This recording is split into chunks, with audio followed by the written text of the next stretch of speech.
السلام عليكم ورحمة الله وبركاته.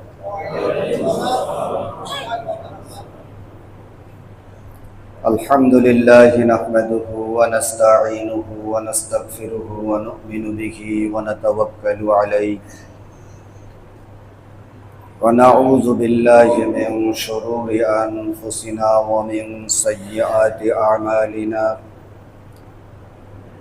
من يهده الله فلا مضل له ومن يضلل فلا هادي له ونشهد أن لا إله إلا الله وحده لا شريك له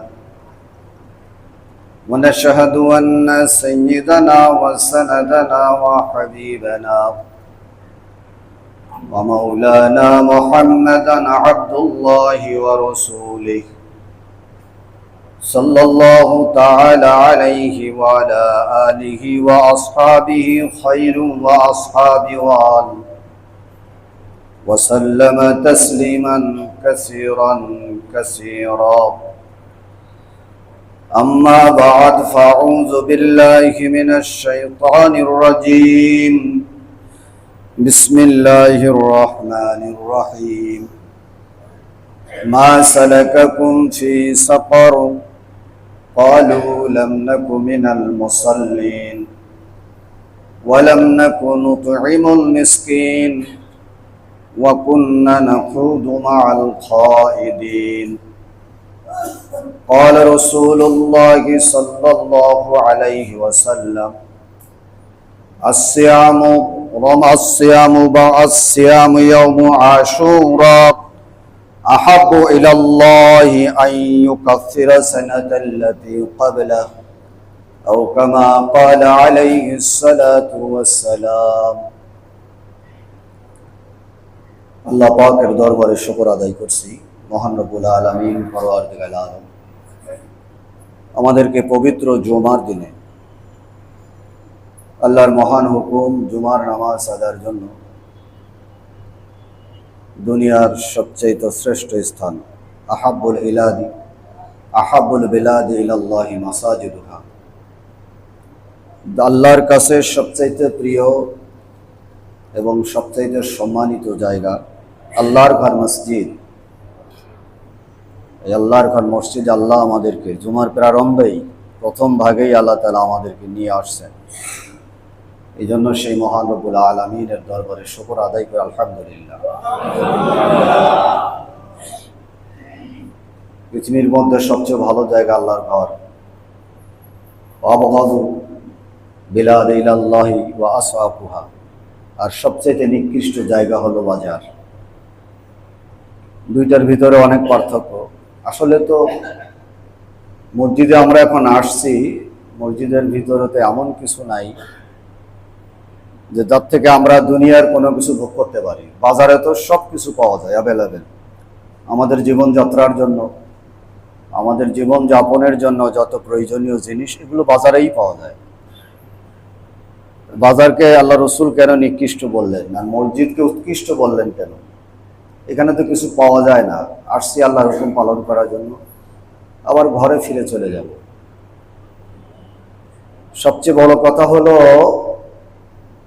যে জায়গায় বা যে স্থানে গেলে আল্লাহর কথা মনে পড়ে, আল্লাহর কথা স্মরণ হয়, সেই জায়গাটাই আল্লাহর কাছে সবচেয়ে বেশি প্রিয় জায়গা।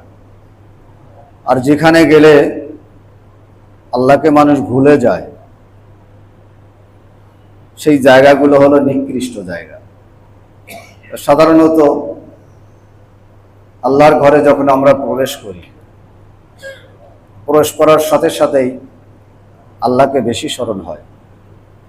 আমি বাসায় ছিলাম, বাসায় থাকার অবস্থার আমার মানসিকতা আর এখন মসজিদে আসছি, এই মানসিকতাই এক না, অনেক পার্থক্য। বাসায় কি আল্লাহকে এখন যেভাবে আল্লাহকে মনে পড়ছে, আল্লাহকে স্মরণ করছি, এভাবে কি বাসাতে মনে হয়েছিল? তো বাজার আরো খারাপ জায়গা। এখানে মানুষ গেলে দুনিয়ার ধান্দা করে, কেনা বেচা করে, ব্যবসা বাণিজ্য করে, ওদিকে নজর, ওদিকে দিল যাওয়ার কারণে আল্লাহকে খুব ভোলা ভোলে মানুষ। এই জন্য আল্লাহ রসুল এই জায়গাটাকে পছন্দ করেন না। আল্লাহর ঘরে আসলে আল্লাহকে বেশি স্মরণ হয়। এই জন্য আল্লাহর ঘরে বেশি সময় দেওয়া দরকার। আল্লাহ তাআলা আমাদেরকে তৌফিক দান করেন। আল্লাহ এমন এক সত্তা, এক জাত, আল্লাহ তাআলার প্রশংসা করি আমরা সবসময়। দেখেন, যে কেউ মানে যে কোনো আলেম হোক, ইমাম হোক, খতিব হোক, প্রথমেই মসজিদে এসে একটা খুতবা পড়ে আলহামদুলিল্লাহ দিয়ে শুরু করে। এরপরে আপনাদেরকে বলে আমরা সকলে আল্লাহর শুকর করি, আল্লাহর প্রশংসা করি। আমরা সবাই বলি আলহামদুলিল্লাহ, বলি না? প্রত্যেকটা যে কোনো আপনার দিনই যে কোনো কাজ, দিনই যে কোনো আলোচনা, এর শুরুতেই এভাবেই আমরা শুরু করি। আসলে আল্লাহর প্রশংসা সীমারেখা কত?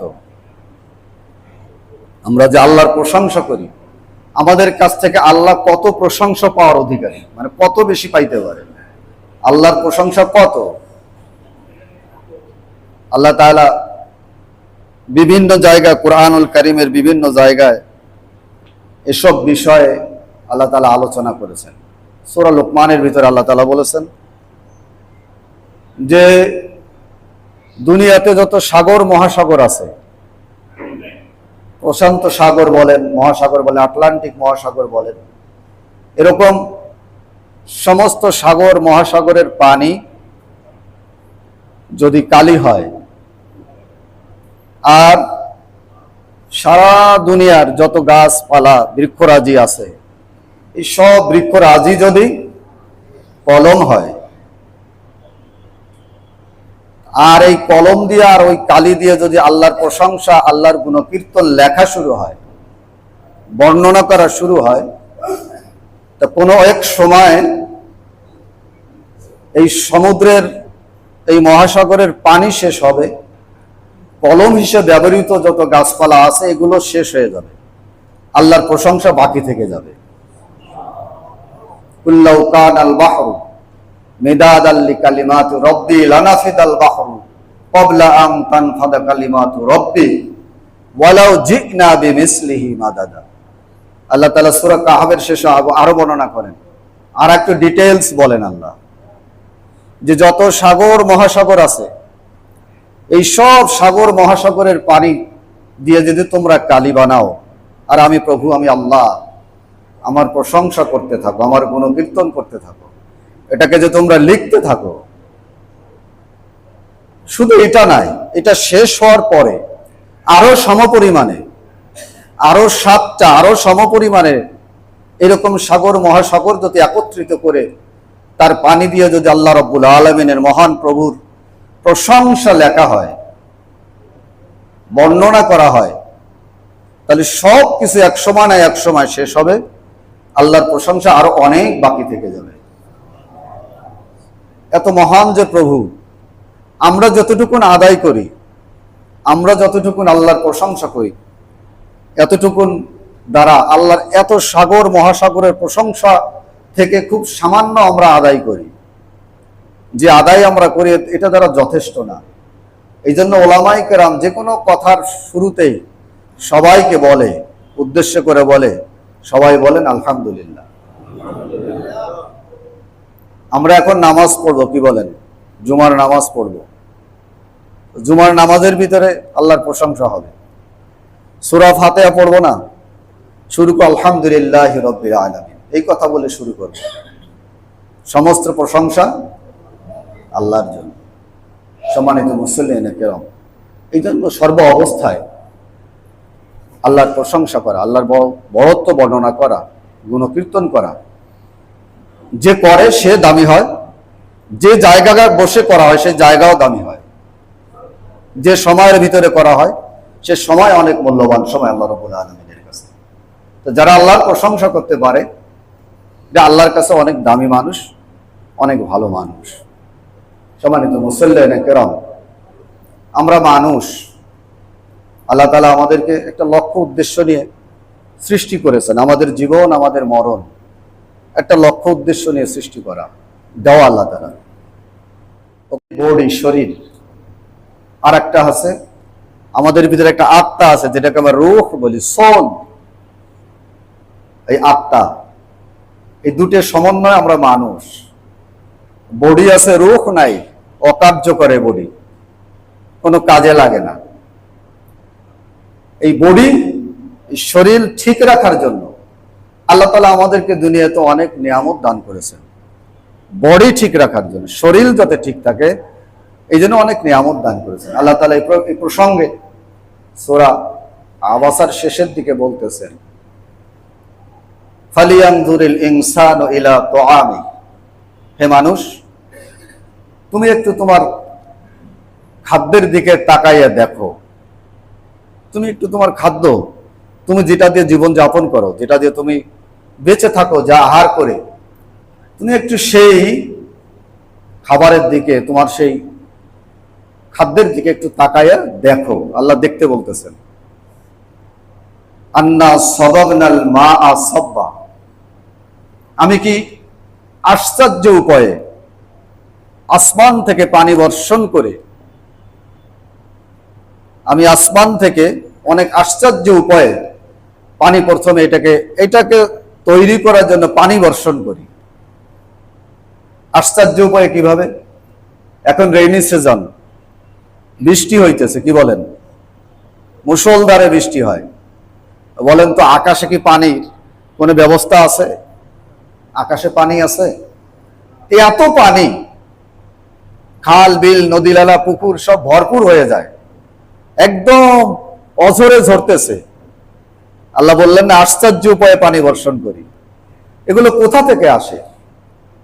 বৈজ্ঞানিক থিম হলো, বিজ্ঞান যেটা আমাদেরকে শিখায় যে আসমান থেকে যে বৃষ্টি বর্ষণ হয়, এর সিস্টেম হলো দুনিয়াতে যত পানি আছে, সাগর আছে, পুকুর আছে, নদী নালা যা কিছু আছে, যার ভিতরে পানি থাকে, এই পানি বাতাসের সাহায্যে জলীয় বাষ্প হয়ে এটি উপরে উঠে যায়,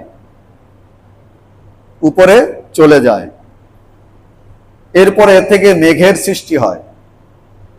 এটা যখন ঠান্ডা বাতাসের সংস্পর্শে আসে, এটা কোনো সময় জমাট বাঁধে, বরফ হয়।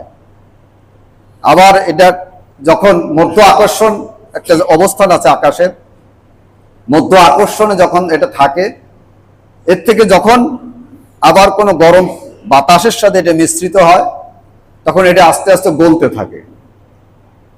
সেখান থেকে, দুনিয়া থেকে, আপনার সেই মেঘ থেকে এইভাবে বৃষ্টি হইতে থাকে।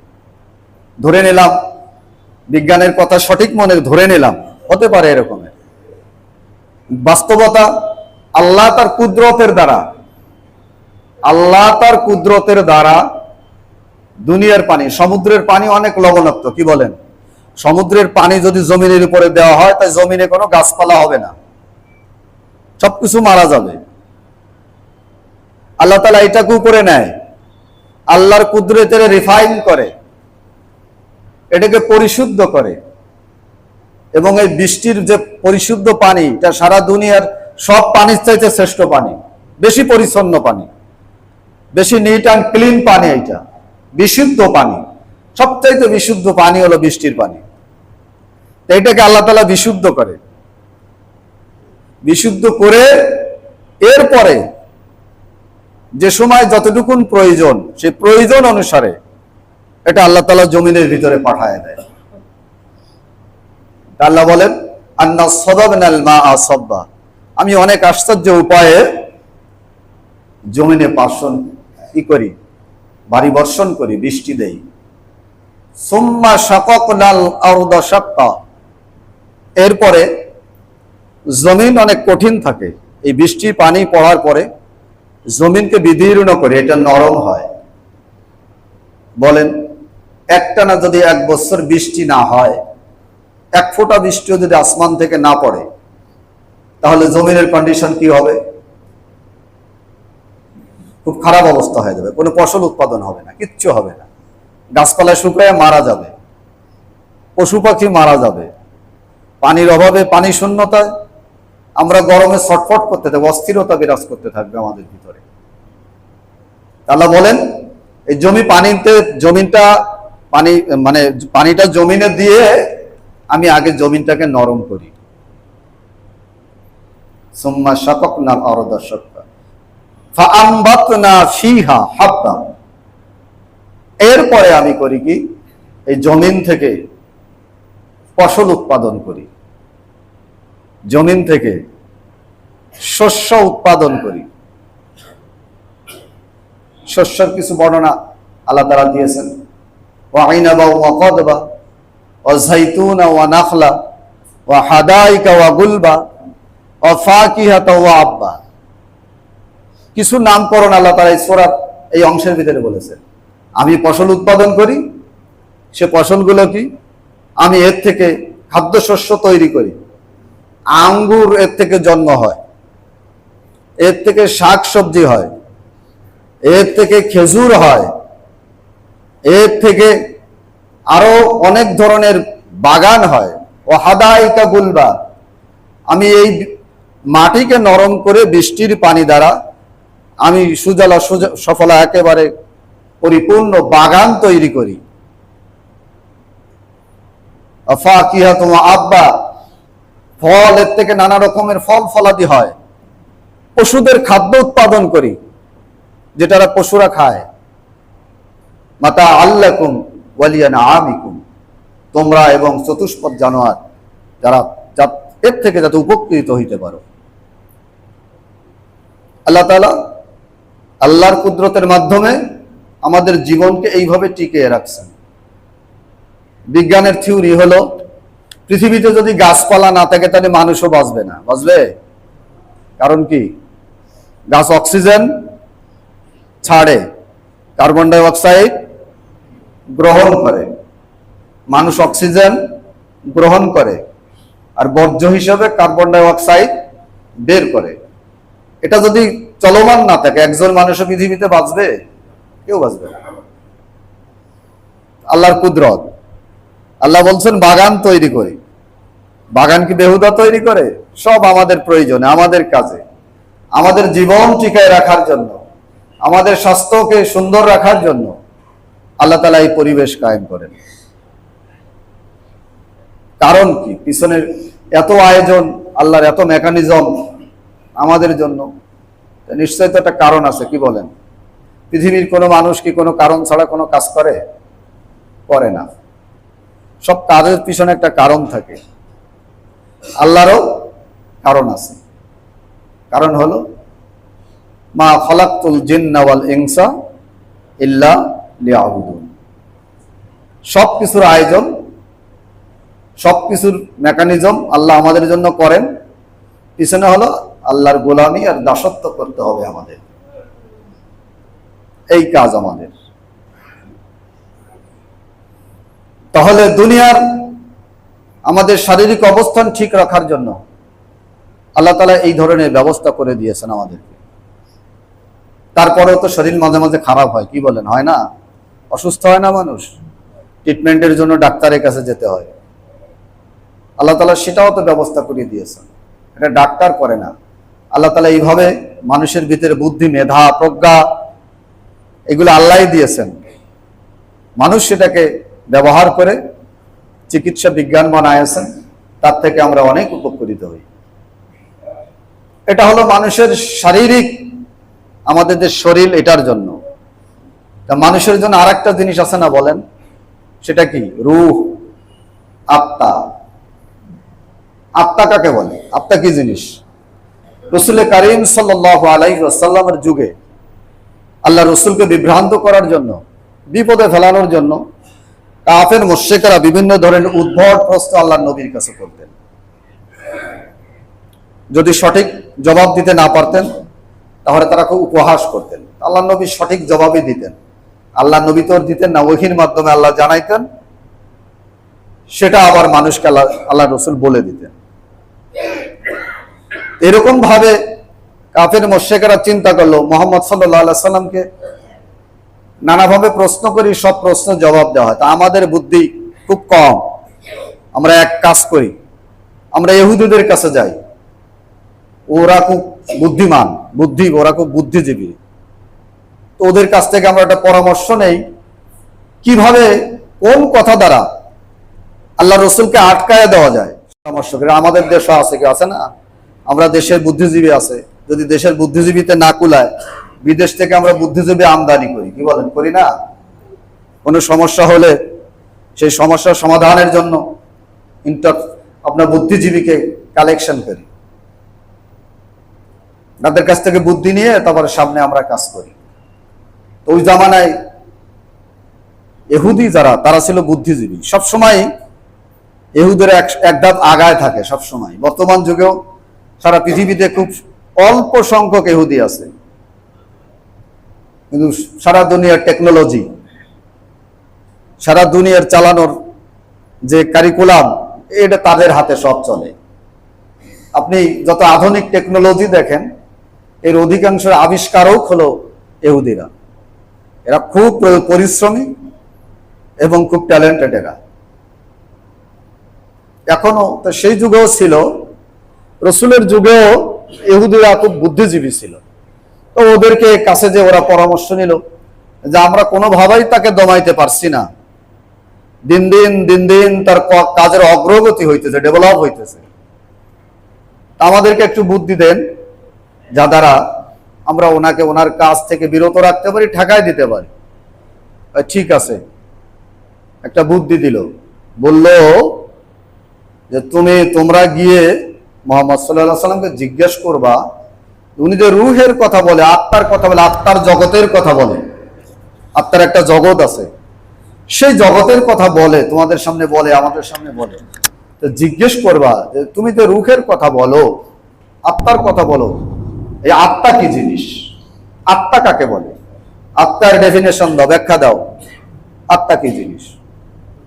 ঠিকই তাদের কথা মতো এসে রাসূল কারীম সাল্লাল্লাহু আলাইহি সাল্লামকে জিজ্ঞাসা করলেন, এ মুহাম্মদ সাল্লাল্লাহু আলাইহি সাল্লাম, তুমি তো অনেক কথা বলো, তুমি একটু বলো দি রূহ কাকে বলে, আত্মা কি জিনিস বলেন তো। আল্লাহ রসুল এটা কিভাবে ব্যাখ্যা দিবে? আল্লাহ তাআলা আল্লাহ রসুলকে বিষয়টা অবগত করাইলেন। আল্লাহ তাআলা সেটা কোট করে কোরআনুল কারীমের মাজিদের মধ্যে নিয়েছে, ওয়ায়াসআলুনাকা আনির রূহ, হে নবী, আপনাকে আত্মা সম্পর্কে ওরা প্রশ্ন করেছে না, আত্মা কি জিনিস এটা জিজ্ঞাসা করেছে আপনাদেরকে, তুমি বলো কুলির রূহু মিন আমরি রাব্বি ওয়া মা উতীতুম মিনাল ইলমি ইল্লা ক্বালিলা। আল্লাহ তাআলা জবাবও শিখাই দিলেন, হে নবী, তুমি তাদেরকে বলো রূহ হলো এমন একটা জাত, রূহ হলো এমন একটা বিষয় যেটা আল্লাহর পক্ষ থেকে আদিষ্টিত একটা বিষয়, যে সম্পর্কে আমাদেরকে, মানুষদেরকে আল্লাহ তাআলা খুব কম জ্ঞানী দিয়েছেন। এই কথা তুমি বলে দাও, হে নবী, তুমি বলে দাও আত্মা হলো এই জিনিস, রূহ হলো এই জিনিস, তুমি এটা বলে দাও। বর্তমান যে বিজ্ঞান বা সায়েন্স, এটা কিন্তু রূহকে বিশ্বাস করে না। মানুষ যখন মারা যায় তখন আমরা কি বলি, ভিতর থেকে আজরাইল আত্মা নিয়ে গেছে, ঠিক না? কিন্তু বিজ্ঞানকে এটা মানে? এটা মানে না, বলে হার্ট অ্যাটাক হয়েছে, অথবা যে হৃদযন্ত্র বন্ধ হয়ে মারা গেছে, এইভাবে ব্যাখ্যা দেয়। রূহের কথা বিজ্ঞান সায়েন্স এটা বিশ্বাস করে না। যা হোক, তো যখন মুশরিকদের কাছে এই কথা বলা হলো, যেটা হলো আল্লাহর পক্ষ থেকে এটা আদিষ্টিত একটা বস্তু, এই সম্পর্কে আল্লাহ তাআলা আমাদেরকে অনেক নলেজ, অনেক কম দিয়েছেন, এটা নিয়ে বলা যায়। এটাই জানি, এটা মানুষের ভেতরে অবস্থান করলে মানুষ থাকে, মানুষ জিন্দা থাকে, যখন এটা আউট হয়ে যায় তখন মানুষ ডেড বডি হয়ে যায়, মানুষ মারা যায়, অচল হয়ে যায়, আর কোনো কার্যক্ষমতা তার থাকে না। এটাকে বলা হয় রূহ। তারা শুনে চলে গেল। বলার উদ্দেশ্য যেটা, আমরা রূহকে বিশ্বাস করি। আমরা এখন আসি, এক সময় আমাদের ভিতর থেকে আত্মাকে নিয়ে নেওয়া হবে। যখন নিয়ে নেওয়া হবে তখন আমাদেরকে আর এই দুনিয়াতে কেউ রাখবে না, আর থেকেও তো কোনো লাভ নাই। ডিস্টার্ব করবো মানুষদেরকে, পচে গেলে গন্ধ হবে, পরিবেশ দূষণ হবে, নষ্ট হবে। আত্মা রূহ হলে এমন একটা জিনিস এটা সৃষ্টির পর থেকে আর কোনো মরণ না, এটা শুধু ট্রান্সফার হয় এক জগৎ থেকে আর এক জগতে, এটা স্থায়ী। আর আমাদের যে বডি এটা খুব অস্থায়ী, কিছু সময়ের জন্য। রুহের জগতে ছিল, ওখান থেকে ট্রান্সফার হয়ে মায়ের পেটের ভিতরে আল্লাহ তাআলা এটাকে, তার থেকে আবার দুনিয়াতে আমাদের চলার জন্য চলছে। এক সময় যখন চলে যাবে তখন আর আমরা থাকবো না। দেহের সুস্থতা, দেহের বৃদ্ধি, দেহকে ঠিক রাখার জন্য আল্লাহ তাআলা যে নিয়ামত দান করেছেন, এটা যদি আমরা গ্রহণ না করি, এক লোক ধরেন কোনো খাদ্য গ্রহণ করে না, পানীয় গ্রহণ সে পান করে না, তাহলে এই লোক কি বাঁচবে? টিকবে? টিকবে না, শেষ হয়ে যাবে। তো দেহের যেমন খাদ্য দিয়ে প্রয়োজন, রুহেরও খাদ্য আছে,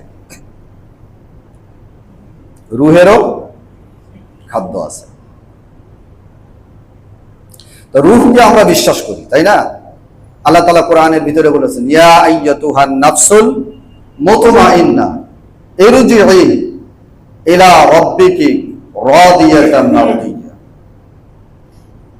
আল্লাহ তাআলা আমাদের আত্মা যখন নেয়ার অর্ডার হবে, আল্লাহ তাআলা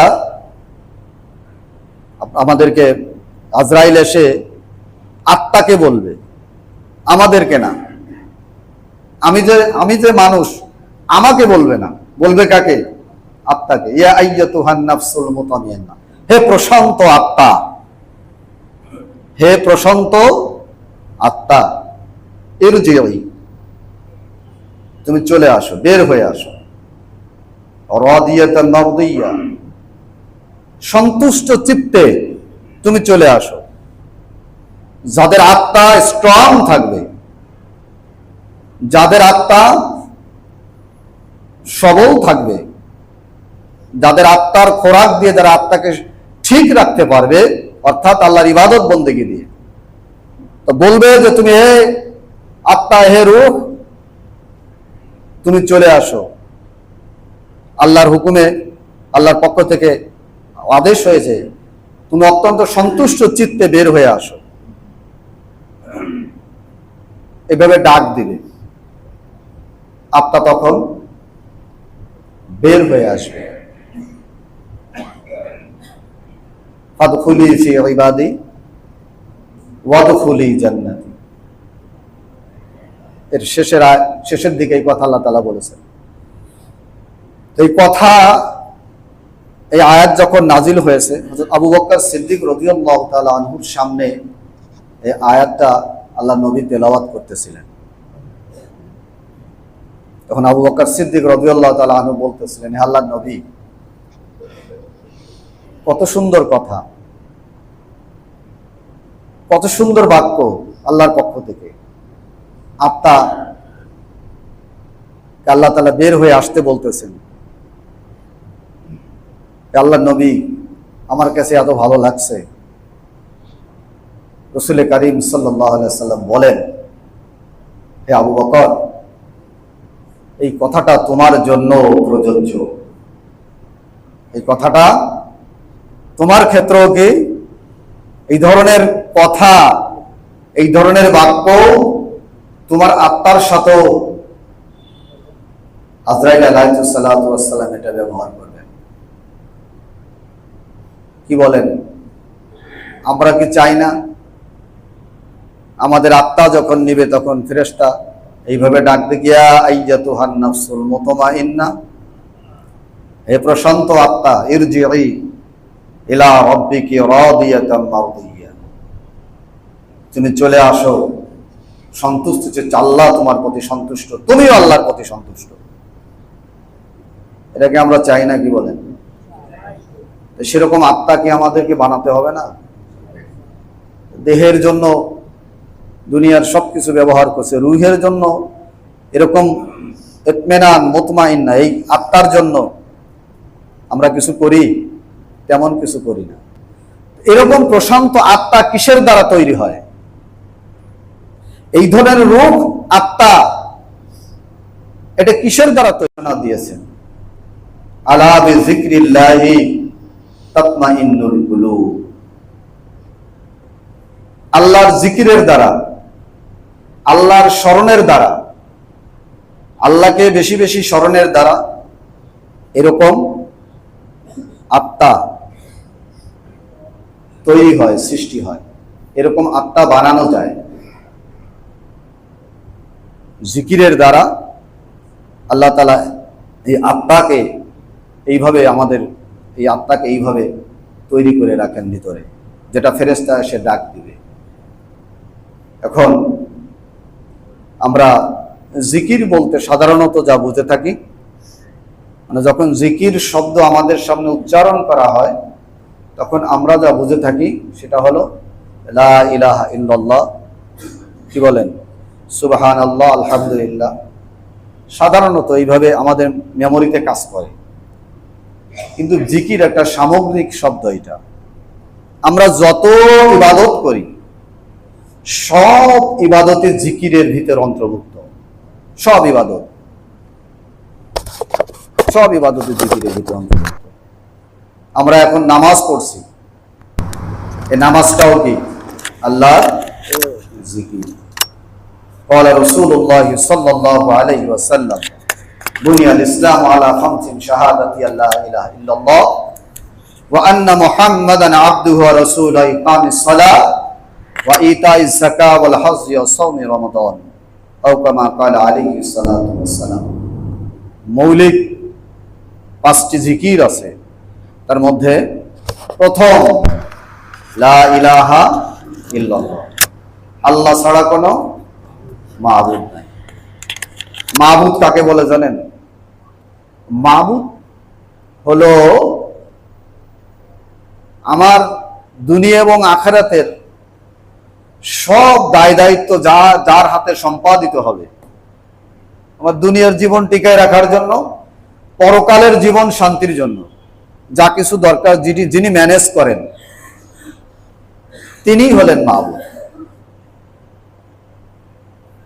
এটাকে এমন ভাবে বিশ্বাস করা যায় সব কিছু আমার মাবুদ থেকে হয়। আমরা বিশ্বাস করি, কিন্তু বিশ্বাসের ভিতরে সাহাবাদের বিশ্বাস যেরকম ছিল আর আমাদের বিশ্বাস, এই দুই বিশ্বাসের মধ্যে পার্থক্য আছে। আল্লাহ ছাড়া কোনো মাবুদ নাই, আসলে কথা আমরা বিশ্বাস করি। আমরা অন্তত যারা এখন মসজিদের ভিতর প্রবেশ করেছি, অন্তত এই শ্রেণীর মানুষগুলো এই কথাটা বিশ্বাস করে, নাহলে মসজিদেই আসতো না, কি বলেন? আমরা তো বিশ্বাস করি, যে বিশ্বাসের ভিতরে একটা পার্থক্য আছে। একটা হলো ইয়াকিনান, মজবুতির বিশ্বাস, একেবারে দৃঢ়তার সাথে বিশ্বাস, এইটা আমাদের ভিতরে কম আছে। উদাহরণ দিলে বুঝবেন ইয়াকিন কাকে বলে, দৃঢ়তা কাকে বলে। একজন জাদুকারে অনেক সময় খেলা দেখায় না, একটি ছেলের মাথার উপরে একটা আপেল রাখছে, বড় একটা আপেল রাখছে।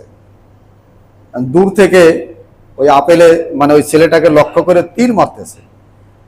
তীরটা যে আপেলের গায়ে লাগতেছে, প্রত্যেকবারেই আপেলের লাগতেছে, ওই ছেলের শরীরে কোথাও লাগে না। তা যারা দর্শক ছিল, দেখতেছিল এই খেলা, তাদেরকে বলতেছিল, ভাই আপনাদের ভিতর থেকে একজন আসেন, একজনে এসে দাঁড়ান, আপনার মাথার উপর একটা আপেল রাখবে, এইভাবে আমি তীর মারবো, আমি আপনাদের কিন্তু এই খেলাটা দেখাতে চাই। এখন কেউ আসে না। বলেন তো, দেখতেছে যে লাগে না, তারপরও আসে না, কারণ যদি বাইচান্স লেগে যায়, কি বলেন? বিশ্বাস আছে, দেখতেছে, কিন্তু ইয়াকিন, দৃঢ়তা নাই। এই বিশ্বাসের ভিতরে দৃঢ়তা নাই। আল্লাহকে আমরা বিশ্বাস করি, কিন্তু দৃঢ়তার সাথে না, দৃঢ়তা কম। এই জন্য ঝামেলাগুলো বেশি লাগে আমাদের জীবনে। আল্লাহর উপর যদি দৃঢ়তা থাকতো আমাদের বিশ্বাসের ভিতরে, তাহলে এই ঝামেলাগুলো হতো না। দুনিয়াতে যা কিছু আমরা, মানে আমাদের থেকে ঝামেলা হচ্ছে, এটা আল্লাহর উপর দৃঢ়তা কম, বিশ্বাস কম। বিশ্বাস আছে, দৃঢ়তা কম। আমি যা বলতেছিলাম, যে আপনার আত্মাকে যদি এরকম বানাতে হয় যে আজরাইল এসে বলবে, হে আল্লাহর প্রিয় আত্মা, চলে আসো, তাহলে আপনাকে আত্মার খোরাক দিতে হবে, সেটা হলো জিকির। এই আত্মাকে এইভাবে তৈরি করতে হলে আল্লাহ বলছে তাতমাইন্নুল কুলুব আলা বিযিকরিল্লাহ, এটা করতে হবে। দ্বিতীয়, আমি যে হাদিস পড়েছি, দ্বিতীয় অংশ হলো নামাজ আদায় করা। কি বলেন? আল্লাহ তাআলা 5 ওয়াক্ত নামাজকে ফরজ করে দিয়েছেন আমাদের প্রতি। এটা একটা সার্বজনীন জিকির। এই ইবাদতটা সার্বজনীন। এটার ভিতরে ধনী গরিব, শিক্ষিত অশিক্ষিত কোনো ভেদাভেদ নাই। এটা সবার উপরে সমান। দুনিয়াতে যত মানুষ আল্লাহকে বিশ্বাস করে সবার উপরে এটা সমান। এই জিকির কি সঠিকভাবে সবাই আদায় করে? বলেন, এই জিকির কি, এই যে ওজিফা, এই যে নামাজের জিকির, এটা কি সমাজে বাস্তবায়ন আছে? কত পার্সেন্ট মানুষের ভিতরে আছে বলেন? খুব কম। জুমার দিনে মাশাআল্লাহ ভালোই একটা অংশ চলে আসে, কিন্তু অন্য সময় এটা দেখা যায় না। কিন্তু আপনাকে যদি এভাবে তৈরি করতে হয়, আপনার আত্মাকে যদি এভাবে তৈরি করতে হয় যে আল্লাহ ফেরেশতারা সম্বোধন করবে আপনার আত্মাকে, তাহলে অবশ্যই এটাকে করতেই হবে, তাছাড়া কোনো উপায় নাই। না হলে হাদিসের ভিতরে আসছে আপনার আত্মাকে এমন ভাবে সম্বোধন করবে, বলবে, হে পাপী, হে পাপী, হে নিকৃষ্ট আত্মা, তুমি বের হয়ে আসো। বেরোতে চাবে না। এখন এমন সিস্টেম করে বের করা হবে, উদাহরণ দেওয়া হয়েছে যে একটা জীবন্ত বকরিকে উপর দিকে পা ঝুলে তার চামড়া ছিলে ফেলেলে, মানে জীবন্ত অবস্থায় যেরকম তার ছটফটানি, ওর চাইতে ভয়াবহ মারাত্মক অবস্থার সৃষ্টি হবে। এই জন্য সম্মানিত মুসল্লিয়ানে কেরাম, আমরা মুসলমান, আল্লাহকে বিশ্বাস করছি, ঈমানের মতো দৌলত আল্লাহ তাআলা আমাদেরকে দান করেছেন। এটা অবমূল্যায়ন না করি, মূল্যায়ন করি। আল্লাহর জিকিরের মাধ্যমে, আল্লাহর ইবাদতের মাধ্যমে এটাকে মূল্যায়ন করি, অবমূল্যায়ন যেন না করি। চরম খেসারত দিতে হবে, এখন বুঝে আসুক আর না আসুক। এই জন্য ভাই, আমার আত্মা যেন এরকম চলে যায়। আবু বকর সম্পর্কে আল্লাহ নবী যেরকম বলেন, আবু বকর, এটা তোমার জন্যই প্রযোজ্য। বলেন তো, আমাদের সম্পর্কে যদি বলা হয়, ফেরেশতা এসে যদি বলে, আমাদের মানসিকতা অবস্থানটা সেসব কেমন হবে? এটা আমাদেরকে তৈরি করতে হবে। এরপরে আছে রোজা। কি বলেন? এটা একটা আল্লাহর জিকির, তাই না? আমরা বছরে একবার রোজা রাখি। তা বছরে একবার রোজা রাখি, এক মাস সিয়াম সাধনা করি, এই সঠিক আত্মা তৈরি করার জন্য, আমাদের আত্মা যাতে ঠিক থাকে এইটা তৈরি করার জন্য। রোজার ভিতরে বছরে একবার ফরজ রোজা আছে, প্রত্যেকটা ইবাদত যেটার ভিতরে একটা বাধ্যবাধকতা আছে, আবার কিছু আছে ঐচ্ছিক। নামাজ বাধ্যবাধকতা আছে 5 ওয়াক্ত, নফল নামাজও আছে। কি বলেন? রোজার ভিতরে এরকম বাধ্যবাধকতা আছে, আবার নফলও আছে। নফল রোজার ভিতরে আমরা যত নফল রোজা রাখি, তার মধ্যে বর্তমান যে আরবি মাস চলে, কি বলেন এটাকে, কি মাস বলে? মুহররম, তাই না? মুহররম মনে পড়লে তো আবার বিভিন্ন কিছু মাথার ভিতরে কাজ করে। মুহররম, আশুরা, তাই না? আশুরা মনে পড়ে। মুহররমের ভিতরে আশুরা আছে, অর্থাৎ মুহররমের 10 তারিখ আশুরা। পৃথিবীর অনেক অলৌকিক ঘটনা নবী রাসূলদের মধ্যে এই মুহররমের 10 তারিখে এটা সংগঠিত হয়েছে। হযরত মূসা আলাইহিস সালাতু ওয়াস সালাম যখন ফিরআউনের সাথে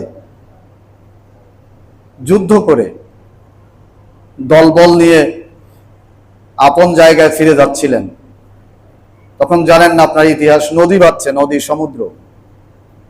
আল্লাহ তাআলা আল্লাহর কুদরতের মাধ্যমে সেই সমুদ্রে পানিকে সরাই দিয়ে, রাস্তা বানায় দিয়ে মূসার কওমকে কি করেছেন? পার করে দিয়েছেন। জানি তো এই 10ই মুহররম। রাসূল করিম সাল্লাল্লাহু আলাইহি সাল্লাম যখন মক্কা থেকে মদিনা হিজরত করে আসলেন, হিজরত করে এসে দেখেন মদিনাতে এই মুহররম মাসের 10 তারিখে ইহুদিরা রোজা রাখছে।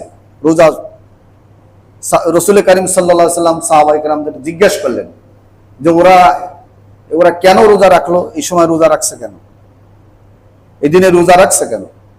তখন সাহাবায়ে কেরাম বললেন, হে আল্লাহর নবী, ওরা ইহুদি, ওরা রোজা রাখছে এই কারণে যে আল্লাহ তাআলা তার কুদরতের দ্বারা তাদের কওম মুসা আলাইহিস সালাতু ওয়াস সালামের কে এই দিনে শত্রু মুক্ত করে তাদের চলার পথে যে বাধা ছিল সমুদ্র, সেটাকে আল্লাহ তাআলা তার মধ্য দিয়ে রাস্তা বানায় তাদেরকে সহজে আল্লাহ তাআলা তাদের গন্তব্যস্থলে পৌঁছায় দিয়েছেন।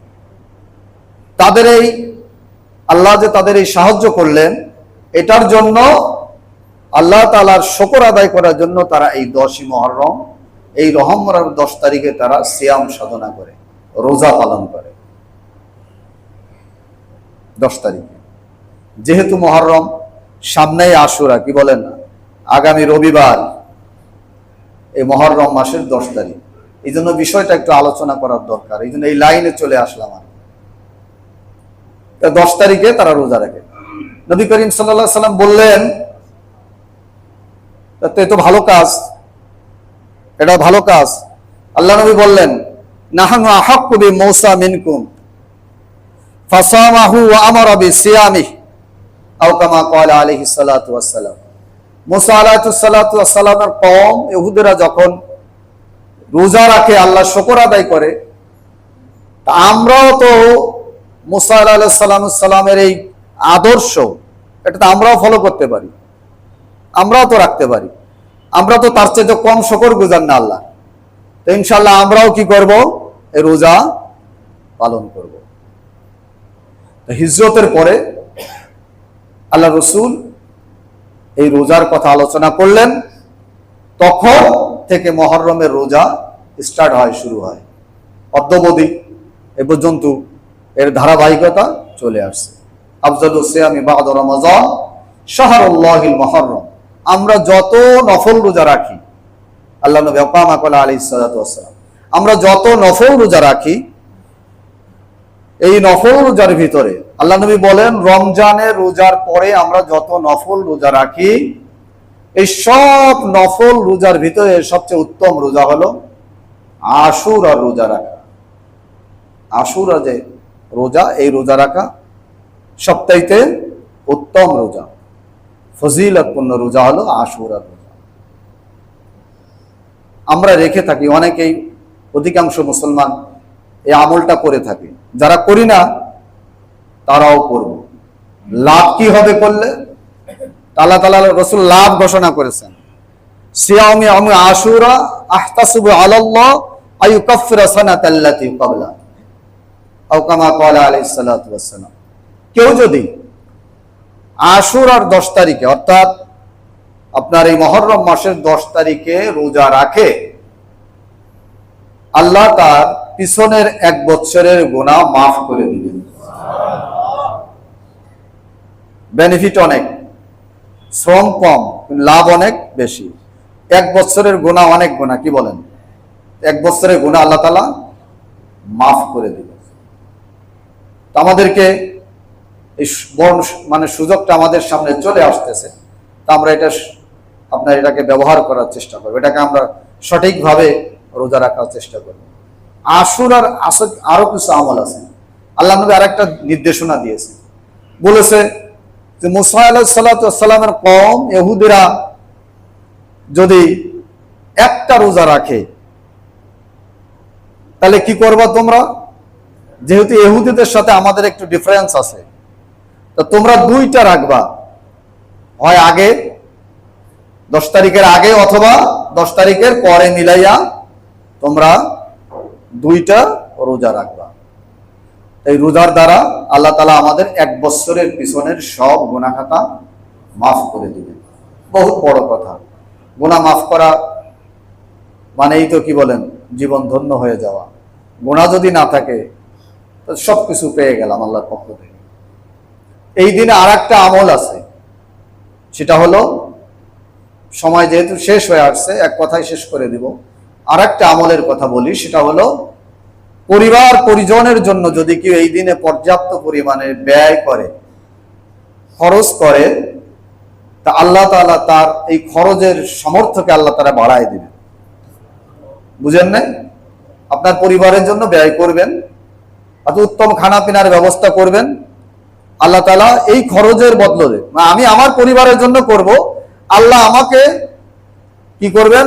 বরকত দান করে, আমার সম্পদের ভিতরে আল্লাহ তাআলা বরকত দান করবেন। এই খরচ যাতে বেশি করতে পারি সেরকম সোর্স আল্লাহ তাআলা খুলে দিবেন।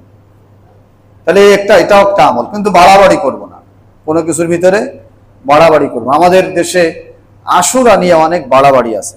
আশুরা যখন মনে পড়ে তখন আমরা মনে করি হযরত হুসাইন রাদিয়াল্লাহু তাআলা আনহু কারবালার ময়দানে যে শাহাদাত বরণ করেছিলেন, এটাই মনে হয় আশুরার তাৎপর্য, এরকম আমাদের ভিতরে বুঝে আসে।